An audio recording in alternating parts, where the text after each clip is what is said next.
आखिर ज्योति के साथ कैसा था पवन की मां का बर्ताव? अपनी बहू से कैसे पेश आती थी पवन की मां? जी हाँ, इस बात का भी जवाब ज्योति ने अब दे दिया है और ये बता दिया है कि जब उनके साथ इतने अन्याय होते थे तब पवन की मां क्या कहती थी। लेकिन उससे पहले हम आपको ये बता दें कि सभी ये जानना चाहते थे कि पवन सिंह और ज्योति सिंह के तलाक पर पवन की मां का क्या राय है, वो क्या चाहती हैं, क्योंकि जाहिर सी बात है कि कोई भी मां अपने बेटे का घर उजड़ता नहीं देख सकती। तो इस पर ऋतिक सिंह ने अपने बयान में ये कहा था कि वो बिल्कुल ठीक है, क्योंकि उन्हें भी ये पता है कि जो हो रहा है सही हो रहा है। ज्योति पवन के लिए सही लड़की नहीं है, वो अपने बेटे के साथ है।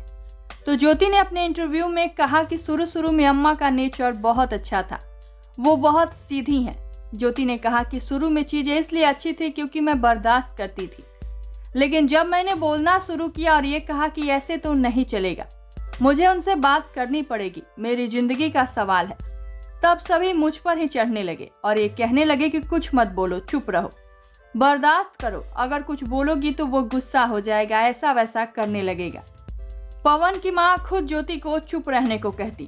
ज्योति ने कहा कि सब मुझको दबाने में लग जाते थे। इसी के साथ ज्योति ने पवन सिंह को लेकर एक और खुलासा किया। ज्योति ने कहा कि ये इंसान अपनी घर की औरतों की भी इज्जत नहीं करता है। ज्योति ने कहा कि उनके पास एक रिकॉर्डिंग है जिसमें पवन अपनी मां के बारे में बात कर रहे हैं। ज्योति ने कहा कि शराब पी लेने के बाद वो अपनी मां की भी इज्जत नहीं करते। ज्योति ने कहा कि वो समय आने पर वो रिकॉर्डिंग भी सामने जरूर लाएंगे जिससे सच्चाई का पता चलेगा। तो वहीं लोगों का ये सवाल रहता है कि ज्योति के पास रिकॉर्डिंग कैसे है। उनका पहले से ही प्लान था पवन को बदनाम करने का। तो इस पर ज्योति ने कहा कि मैं ये रिकॉर्डिंग अपने पापा को सुनाने के लिए करती थी, क्योंकि ये लोग पापा के आते ही मुझसे बहुत अच्छे से बर्ताव करने लग जाते थे और पापा मुझे डांटने लग जाते थे और मुझ में कमी निकालने लग जाते थे, मेरी बातों पर यकीन नहीं करते थे, इसलिए मैं उन्हें सुनाने के लिए रिकॉर्डिंग करती थी।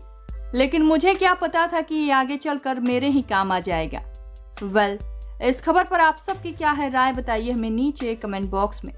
और भी ऐसे ही खबरों के लिए सब्सक्राइब कीजिए हमारे चैनल को।